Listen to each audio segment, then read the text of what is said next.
Welcome to MMA-AI's podcast companion. Is it a companion? It's not really. It's just a podcast. I have no intention of editing this at all, so just deal with it. What we're going to do is go over all of the upcoming fights and an interpretation of what the model is seeing and what statistics we have. Now, version 6, the main difference between version 6 and version 5 was that we added a bunch of unit tests. Unit tests are checks to make sure your program is running how it's supposed to run. It's doing the things it's supposed to do. That way we can make sure that there's not unknown bugs and things like that in the program that were really keeping me up at night. I was a little worried about that in version 5. Version 5 was a major upgrade because we added a few very interesting statistics. Let's go over the background of the model first. So, the model's mostly made up of these features right here. Now, whenever you see decayed, that means it's a time decayed average with a half-life of 1.5 years. So, if you go backwards in a fighter's career 1.5 years, that fight before that is now weighted half as much as the fights within that 1.5 years.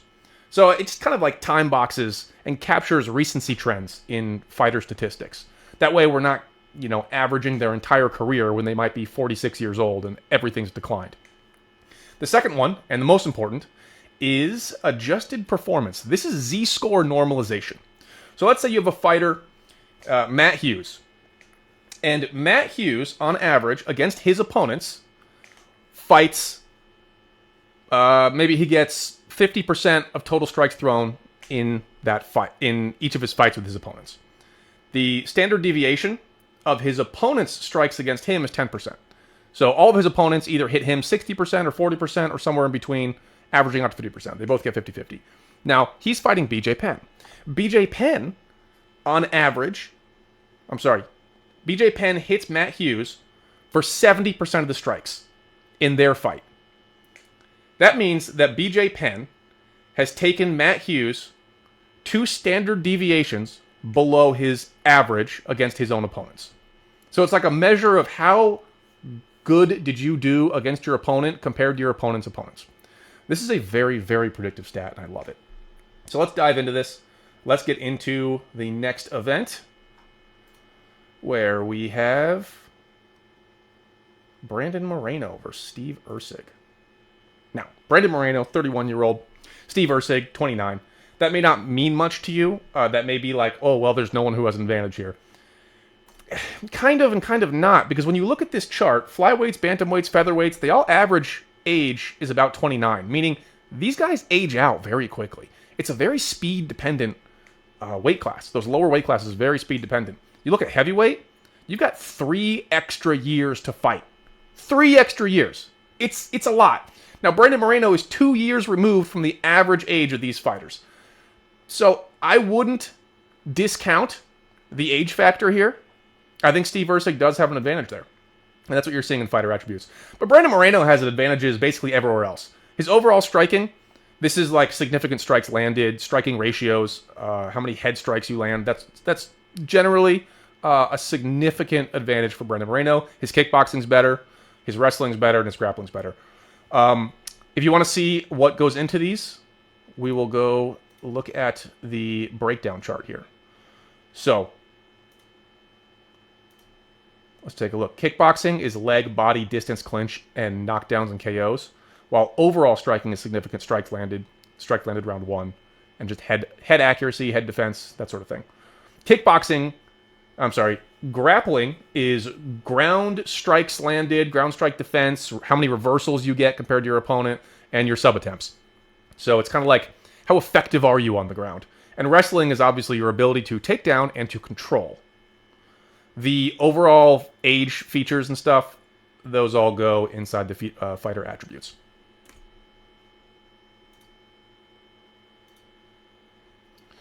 Now, if you break this down, you see the biggest advantages for Brandon Moreno. Head strikes landed. This is raw head strikes landed per fight. So basically, because Brandon has been in a lot of 5-round fights, he's had a lot more head strikes landed. But that also means that he didn't get KO'd early. It means that he's got some durability. And the model can infer some very interesting relationships, patterns that humans really can't find amongst all of these stats. So it can kind of understand that this feature means that the fighter has been in longer fights. Big advantage here for significant strikes landed in round 1. Yeah. Yeah, I mean, he starts off fast. His takedown defense significantly better than Steve Erceg's, and that's an adjusted performance score, so it's the Z-score normalized. That means his takedown defense against opponents with really good takedown defense is still really good. I'm sorry, against opponents who have good takedown offense, his takedown defense is still very good. He's got a lot more control time. His wrestling's better. His win rate's better. So when you look at win rate adjusted, this actually means that Brandon Moreno beats guys that don't lose very often. That's what that adjusted means. It's not just his raw ratio subtracted from Steve Erceg's raw ratio. Other than that, you might see this and be like confused because Steve Erceg doesn't have as much UFC experience. This isn't a measure of how much experience the fighter has. This is actually just a different measure of their age. Because age is so important in fights, it's actually the number one most predictive feature. Number 1 and number 2 for who's going to win. So UFC experience is actually just the start date of their contract to today. And you actually want that to be shorter because that means that you're a younger fighter. You're an up-and-comer. Other than that, Moreno hasn't been KO'd very often. Relative to Steve, he's been KO'd less. Now, all of these measurements are relative to their opponent. These are not raw stats. This is Brandon Moreno's stat minus Steve Erceg's stat. So all of this is relative. Steve's biggest advantage is just the fact he's young. Like, that's it. That's really the only thing that we're seeing here. So that's why Brandon Moreno is 63.5%. It's because he's a better striker. He's a better wrestler. And he's a tiny bit older, but that's not really going to matter that much. Let's move on. Christian Rodriguez versus Melquizael Costa. All right, so Christian Rodriguez, again, has the overall striking advantage. He generally hits his opponents more than he gets hit. Their kickboxing is actually quite even. That means all the strikes thrown standing, leg strikes, distance strikes, things like that. Pretty even. So what this tells me, this difference, is that Christian Rodriguez hits people on the ground a lot. Which is interesting because Melquizael, I never know how to say that, Melquizael has better wrestling than Christian. But Christian has better grappling. The reason he's got better grappling is because he hits people on the ground more often. He's much more effective when he's on the ground. He goes for more sub attempts. He hits them more. But he's not as good at wrestling as Melquizael. Fuck, I'm just going to call him Costa. Christian's also younger. And he's got some advantages in the, I think, days since last fight. Probably. Let's break it down. Christian wins against guys who generally don't lose. Like, a lot more. Very fascinating. More sub attempts. A lot more reversals. Compared to opponents that don't allow reversals, Christian Rodriguez gets a lot of reversals. So he's very hard to keep down. And I think the model understands this. I think that's why it's giving Christian such a high percentage here. 71.6 is very high for a machine learning model. Machine learning models, binary classification algorithms technically, like to cluster predictions closer to 50% more than they do these above 70% predictions. So I think what the model is seeing is that Christian, when he gets taken down, is very slippery. He's very active on the ground. He hits him a lot, does a lot of sub attempts, and he gets up. So Costa's advantage in takedowns, we can see his takedown offense adjusted is very good. He's hard to take down. His round 1 takedown attempts, very high. Let me go into this actually. Round 1 takedown attempts has, for 4 years I've been doing this, and this always comes up as a highly predictive feature. I suspect it's because wrestlers who show initiative in the first round to go for takedowns, whether they get them or not, if they're just pushing the takedown, then it often means they're going to win the fight. Control and takedowns are actually slightly more important in this model than distance strikes and kickboxing. And I will show you that right here. So this is the view from the model's perspective. From the model's perspective, this is the raw relative stats of each fighter. Fighter 1 stats minus Fighter 2 stats, the relative disadvantages and advantages. This is how the model weights each one of those, because the model does not care. It's not going to say, oh, the area of Christian Rodriguez is higher than the area of Costa's. No, it's going to look at the features that are the most important. And these are the ones that are the most important to it. Significant strikes landed, ratio, decade adjusted performance, decade average difference. What this means is that Christian lands more strikes than his opponents in the vast majority of his fights, and he takes fighters who usually have a good ratio, and he pulls their ratio down. So he actually defeats a lot of fighters whose strength is significant strikes landed ratio. So it thinks that that one's very important, which actually just makes perfect sense. I mean, if you're going to win a fight, you probably hit your opponent more often than you got hit. His body accuracy is quite good, especially against people who have good body defense. So he pulls people with good body defense, he pulls their defense down. He wins against people who don't lose. Leg land round one. This is, again, another weird one. I've seen this over and over for 4 years. Leg land round one seems to show some kind of competence in your striking. If you can land a lot of leg kicks in round one, it means that you are confident at range, and it also probably means you're a more well-rounded kickboxer. Because if you're landing a lot of leg kicks, you're not just doing nothing but rock'em sock'em robots to their head. So it's probably, like, the model probably thinks this is like a measure of general kickboxing skill. Age goes to Costa. Headland goes to Costa. Age again. Head accuracy. So it's a lot of general striking. It generally thinks that Costa is going to generally outstrike Rodriguez. And there's really nothing Rodriguez can do, because we actually don't see any of Rodriguez's stats here at all.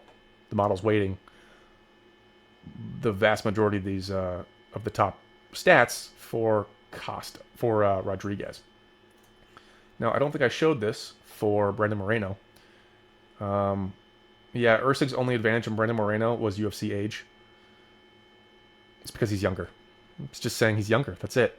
Now, why is this such a big weighting for the model? It's because Moreno, because he's been in the UFC for so long, even though he's young, he started at a young age. Shogun Rua started fighting at like 18 professionally, maybe even younger than that.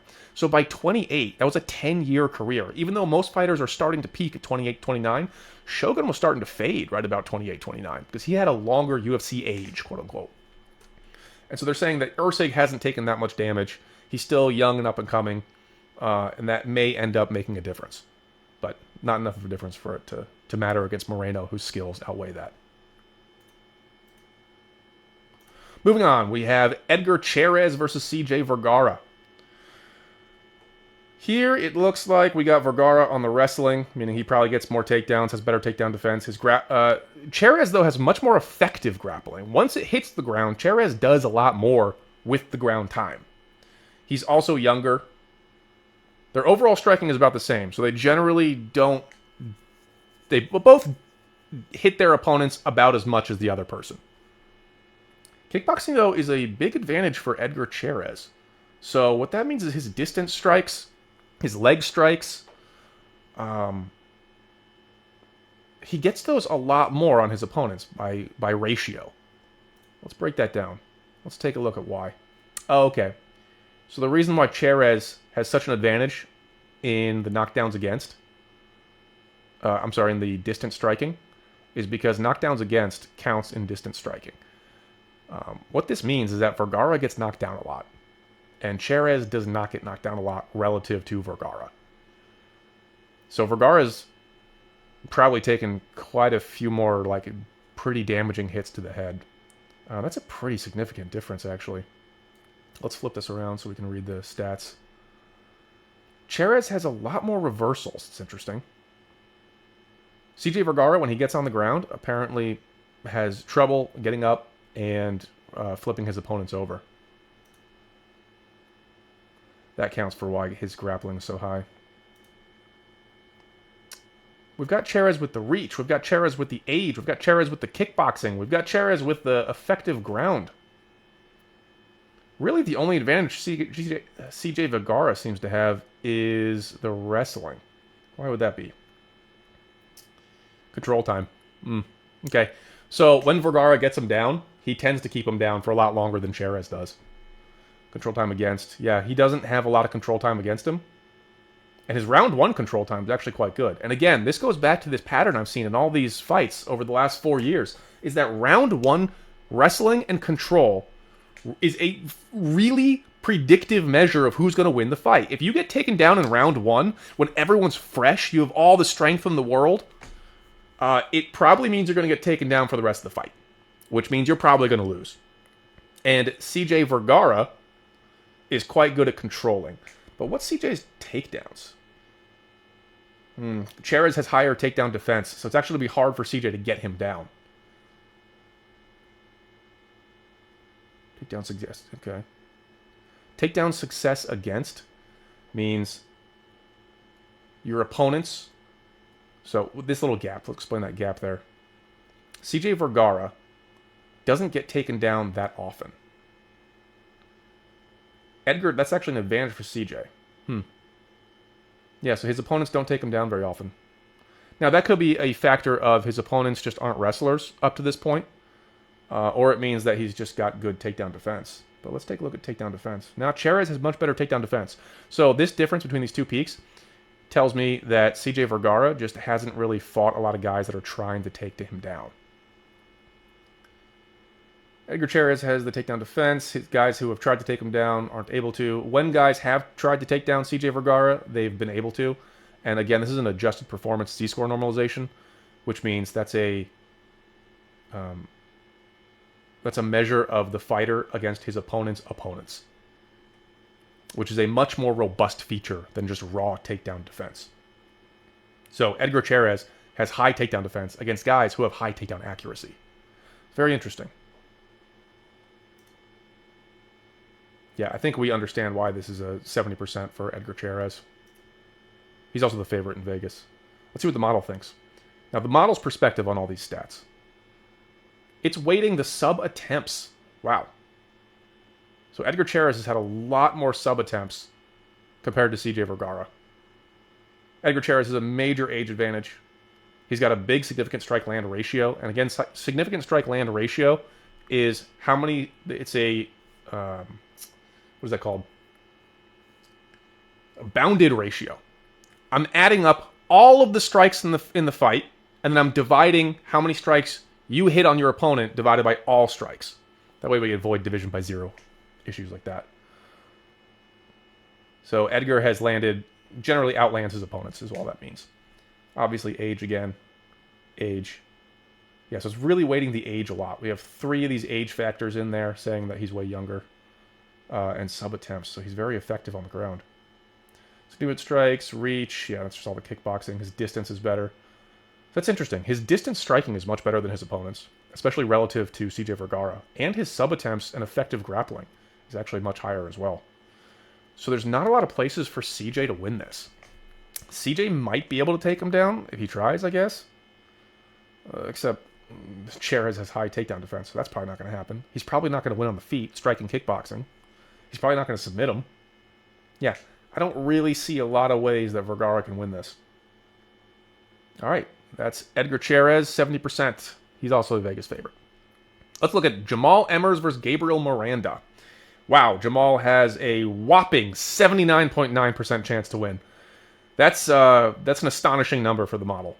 I do not see that very often. The only advantage Gabriel has is in wrestling, and we'll take a look at why that is.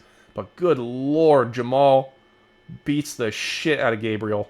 In kickboxing, he gets him in overall striking, like total strikes thrown.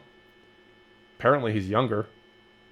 And his grappling, his effectiveness on the ground is much, much higher. Let's break this down.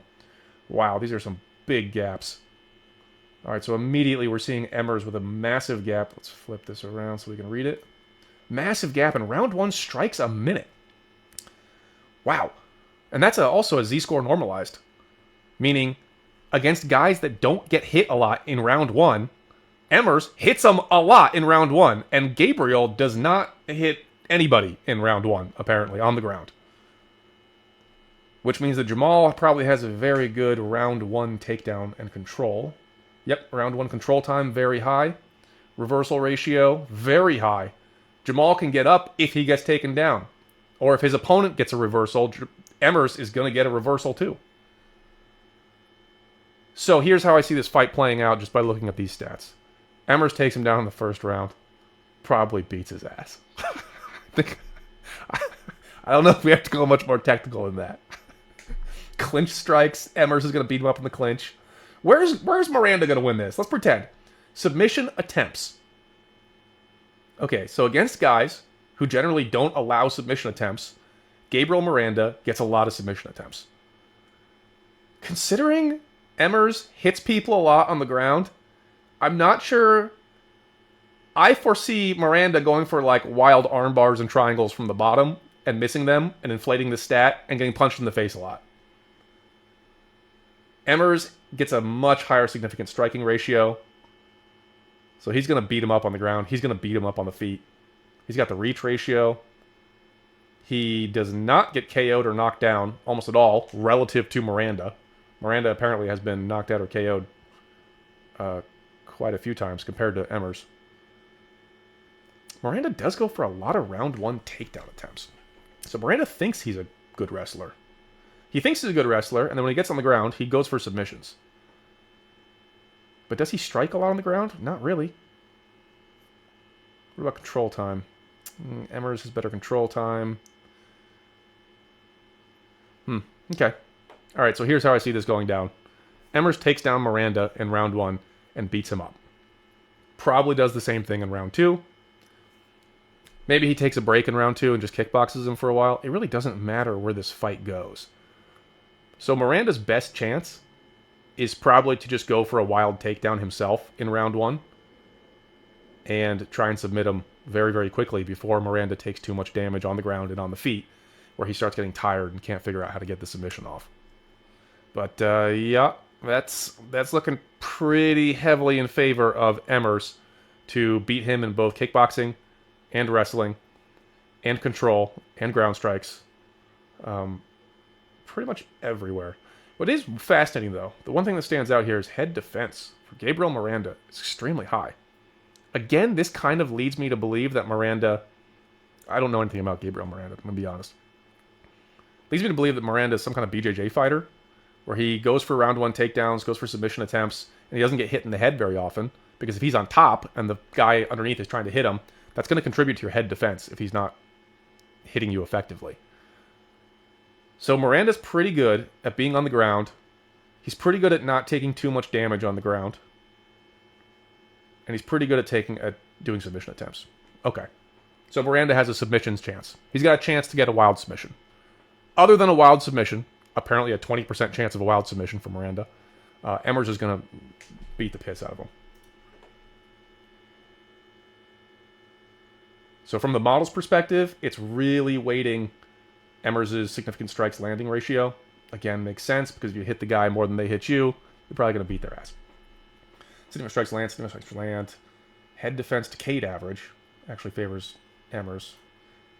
So total head defense favors Miranda, but head defense... Total head defense actually favors Emmers. Let me see if we can find head defense. That might be hidden here. That's all right. Emmers gets more control. Emmers can do reversals. Emmers fought more recently. Emmers hits more round one leg kicks, meaning he's comfortable on the feet with many different weapons. His reach and significant strikes, yeah. So he figures out a way to hit his opponents a lot more than his opponents hit him. All right, Emmers, 80%. Let's go. Gastelum versus Joe Pyfer. Wow, that is quite a peak there in the grappling for Gastelum. Pyfer's younger. Pyfer's younger. That's... So just looking at this, it doesn't actually make a ton of sense why Kelvin would be rated as 33% win chance. It looks like it would be somewhat even. We've got a younger fighter in Joe fighting Kelvin, who's got a lot of damage taken, a lot of age under his belt. Kelvin has more general striking ability, and Kelvin's grappling effectiveness, his submission attempts, his strikes on the ground, that stuff is very high. But their wrestling's actually very similar. And their kickboxing is almost identical. Let's break it down. Wow. Okay. Well, that explains it. So Kelvin has a very, very high reversals. Joe Pyfer apparently does not get a lot of reversals against guys who even allow a lot of reversals. That's what that adjusted parentheses thing means, Z-score normalization. Kelvin Gastelum gets tons of reversals against guys that almost never allow reversals. So Kelvin's very tricky to hold down. Very tricky. It looks like the model is weighting the age a lot. It looks like this is going to be mostly an age factor for why Kelvin has such a low win percentage. Because Kelvin has body accuracy, head strikes landed, head accuracy. Yeah, his head and body strikes, both on the ground and on the feet, are much better than Pyfer's. But Pyfer is just so much younger. Kelvin is really getting up there in age. Actually, how old is Kelvin now? Let's see if we can figure that out.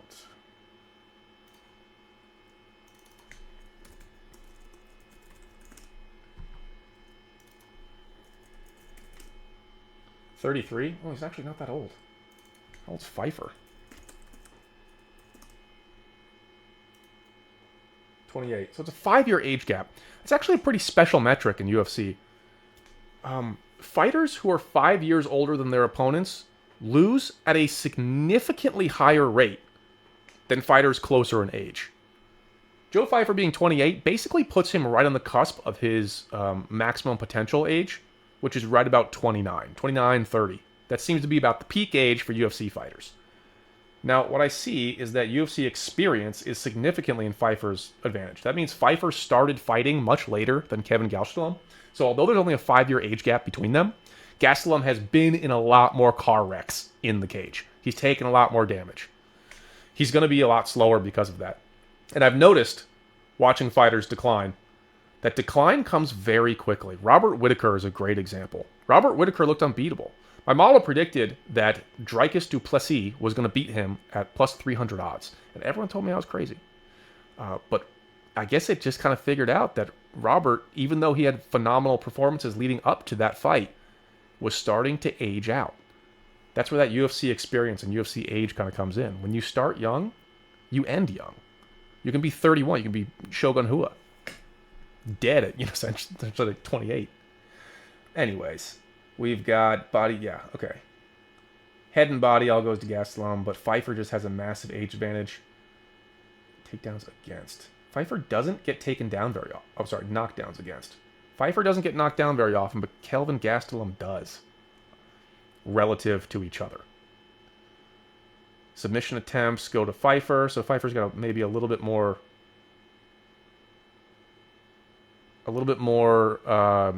gumption in going for submission attempts. And Pyfer has an interesting one here. Which one is this? This is control time a minute against. Pyfer doesn't get controlled very often. Compared to Kelvin, he gets controlled less. Kelvin's really only advantages are head accuracy, head strikes landed. So the reason head strikes landed is high is because Kelvin Gastelum's been in a lot of long wars. Again, he's taken a lot of damage. He's got a lot of mileage on his body. That's what significant strikes landed is also like the raw stat for significant strikes landed. So yeah, he's been in a lot of long wars. The model thinks he's just aging out, even though his stats are actually not that bad, especially relative to Joe Pyfer. Is it Pyfer? I don't know. Pyfer? Whatever.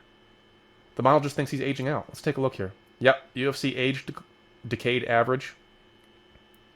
Age. Significant strikes land ratio. That's actually a pretty important one, too. That means that Joe Pyfer lands more than his opponents. Even against opponents who don't usually let people out-ratio them in striking. So he's got a massive age advantage. He generally out-ratios people in striking. His head defense is quite good. So he doesn't get hit in the head very often. Yeah, okay. So that's the big thing. Age. This is going to be an age battle. Kelvin Gastelum might start gassing out late in the rounds because he's older, doesn't have the gas tank. And Pyfer's going to take it to him because he's probably going to land more strikes on Kelvin by the end of the fight. I suspect in round 1, Kelvin's going to come out swinging hard. Here's how I see this going. Kelvin probably wins round 1. After round 1, we're going to see a fairly significant decline. And we see Joe Pyfer start to take over and just start beating him up at will. Kelvin starts to gas. and it's a decision victory. That's probably how I see this one going. Next, Manuel Torres versus Drew Dober. Drew Dober, that guy would have looked great in a Nazi uniform. He is like the Ubermensch. That guy's jawline can cut glass. Let's look at the general stats first. We have Manuel has the age advantages and probably the reach advantage. Manuel has more effective grappling, so he lands a lot more on the ground. He's got more effective wrestling. This combo right here is a dangerous, dangerous combo. When you have good takedowns and good control relative to your opponent, and you have effective grappling, I mean, you hit them a lot when they're on the ground. You go for a lot of submission attempts. Yikes. Gonna be a little messy. Drew Dober's overall striking. Now, we know that Drew Dober has been in some wars. Drew is also getting up there in age. The guys that are good at overall striking, like striking ratios and things, they tend to not age as well as the wrestlers. So Manuel Torres not only has the age advantage, he also has the wrestling and grappling advantage, and he's going against a guy that's taken a lot of damage and given a lot of damage. He's got a fairly short career left in his gas tank. He doesn't have that many more years. Drew's pretty old. What is Drew? Drew Dober age. 36. Woo! Okay, so I can tell you right now, I know for the fact major decline starts occurring at age 33. I've seen it. I've done a bunch of tests on this. The stats show you kind of rise in skill up until you're 29, 30. You might still rise a little bit, 31. 32 you're probably going to flatline at 32. No matter how hard you train from 31 to 32, you're probably not going to get much better in fights, in fight effectiveness, because your speed will decline while your skill increases, and that's a major problem. Your muscle density goes down, all of these kind of things. Drew Dober is screwed. So Manuel Torres has almost a 70% chance to win. It's because he's going to out-wrestle Drew Dober. Drew Dober has not shown the best wrestling in his previous fights. Okay, well, I mean, I don't think I even need to look at the breakdowns here. Do we see anything for Drew? How is Drew going to win this if he's going to win it? He hasn't been knocked down very often. Compared to Manuel Torres, does not get knocked down very often. That giant granite chin of his, man, really can take a punch. Let's flip this around so we can see. He's got some leg strikes. Yeah, I mean, that makes sense because Dober is very comfortable on the feet. He likes to keep it standing. He's a round one fighter. That makes sense. Significant strikes landed, round one, adjusted performance. So against guys that often outstrike their opponents in round one, Drew Dober outstrikes them. Pretty good. All right, so Drew Dober's going to come out. He's going to come out swinging. Round one. He might even win round one. I don't even know. He might, if Manuel Torres wants to sit there and just test out his kickboxing or something, Dober could win round one. But what I'm hoping to see is that Manuel Torres just takes him down round one. What about his round one control time? Round one control time, yeah, it's better than Dober's, but not by much. So he doesn't actually care that much about round one takedowns. Control time against. Much younger, knockdowns against. Yeah. This is just going to come down to an age and wrestling match. So Dober, if you can trick Torres into kickboxing him round one, he might take round one. Then Manuel Torres is going to take him down and beat him up for the rest of the fight. Submission victory? Probably. Look at this submission attempts difference. Even against guys that don't allow a lot of submission attempts against them, Manuel Torres gets a lot of submission attempts. He also beats guys who don't lose very often. That's what win rate adjusted means. Clinch strikes a minute. So this is actually very telling. This tells me that Manuel Torres is very conscious of his wrestling ability. He's not one of those guys that wants to go out there and kickbox just to show everyone that I'm not just a wrestler. He's like, no, I'm going to clinch you. I'm going to beat you up in the clinch, and I'm going to use an opening from me beating you up in the clinch to take you down and take you out. That's probably why his body accuracy is so high. He's doing a lot of body shots in the clinch and on the ground. And his head accuracy is very high. So that also tells me that he does a lot of strikes on the ground. Having a really high head accuracy generally means that you're hitting them on the ground because your accuracy on the ground against the head is much, much higher than your head accuracy from distance.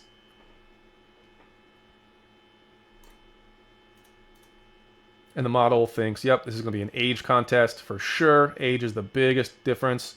Significant strikes landed. Manuel just hits people more often than they hit him. Submission attempts, that's ground effectiveness. Body accuracy, that's clinch.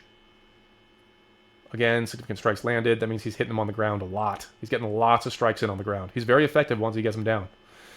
Yikes. Yeah, this is a really difficult matchup. Head defense.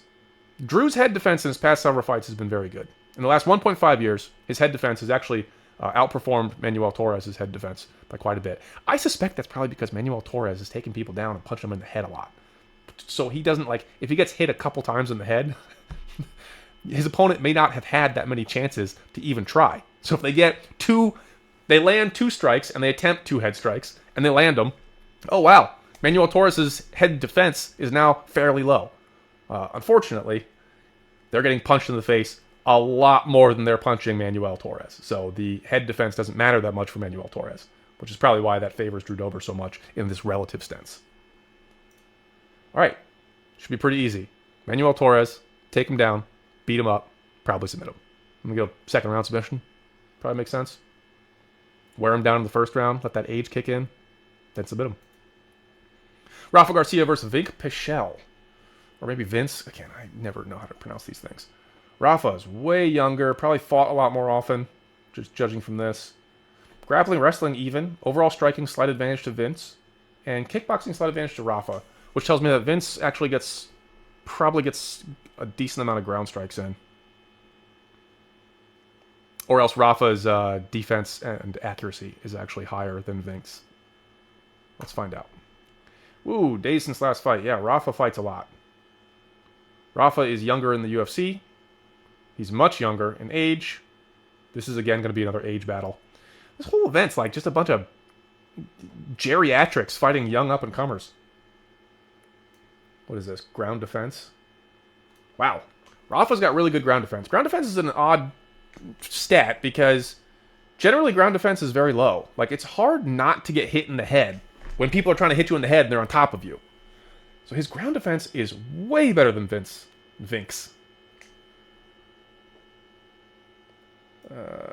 Round 1 leg strikes against. Yeah, he doesn't get hit in the legs very often, Rafa. That could imply that Rafa takes people down in the first round. Let's see, where's that for round 1 control? Round 1 control time is to Rafa's advantage, but just by a little bit. And Vink has a lot of reversals against guys that don't allow a lot of reversals. So he's slippery on the ground. Okay. Yeah, it looks like this is, let me take a look here. We have body accuracy, body defense. This is why Rafa's kickboxing stat was a little bit higher in this general one. It's because of his defense to the body. In round 1 leg strikes against. He doesn't get struck in the legs. Rafa does not get struck in the legs very often. He's got good body defense. So he's got good leg defense, good body defense, and good ground defense. His defense in general is actually quite good, surprisingly. He's got a massive age advantage. All right, so how would Vink even win this? He's slippery on the ground. He's probably not going to beat him in the kickboxing. His head accuracy is pretty good. His head defense. Now, remember that head accuracy and head defense, there's no delineation between whether that happened standing or whether that happened on the ground. But that's just not a big gap right there amongst these relative measures.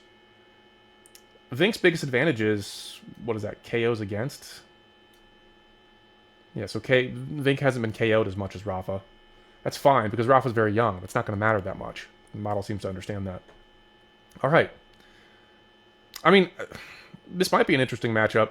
It kind of looks like Rafa is just going to outstrike him on the feet. What about the takedowns? Let's take a look at the takedown. Takedown success against. It's about even. Takedown defense. Vink's got really good takedown defense. I don't think that's going to matter, though. You know, Rafa looks like he's going to beat him up in the kickboxing. He's got a speed advantage because he's younger. I think that, like, age is... The reason the model thinks that age is so important is also because of speed. I can't actually measure speed of fighters. I need video analysis for that, and I don't have the UFC's library for that. But I think age is essentially a proxy of speed. So Rafa's probably just going to be faster than Vink on the feet. And he's probably going to beat him up in a kickboxing match. Because it doesn't look like either one has much, like, round 1 control time. Yeah.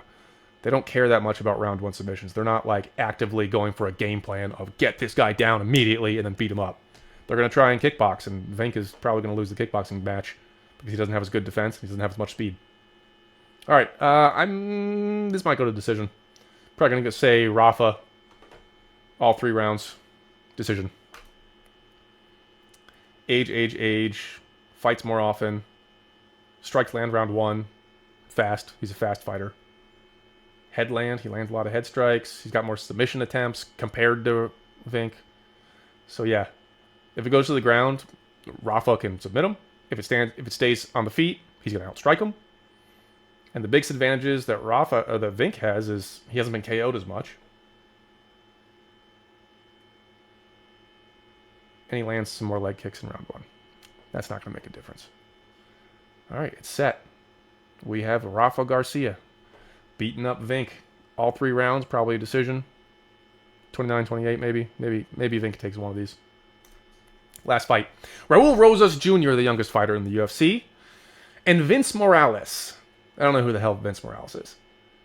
Raul, the model thinks that Vince Morales has no clear advantages on Raul. Raul has major age advantages. Shocker. I mean, he was the youngest fighter in the UFC. He's going to have major age advantages. That's speed also. Control ratio and takedown attempts. So here, the model is actually saying Raul Rosas Jr. is going to take him down, and he's going to take him down quickly. Let's look at the general first. Yikes. That's a big gap. Now, what you'll notice is that these gaps tend to occur larger amongst fighters who haven't fought that often. So I think both these guys are fairly new to the UFC. So you'll tend to see more like larger variations in the fighters who don't have a consistent supply of fights to draw stats from. Raul's wrestling and this grappling. This is bad. This combo right here is real bad for Vince. Again so he's a younger, faster, amazing grappling artist. And his kickboxing's better. Vince apparently has good striking ratios, though. He generally has good striking ratios. But Raul has probably standing defense and accuracy advantages. So Vince might just try and force lots and lots of strikes to try and make something stick. But Raul's defense is probably going to negate that.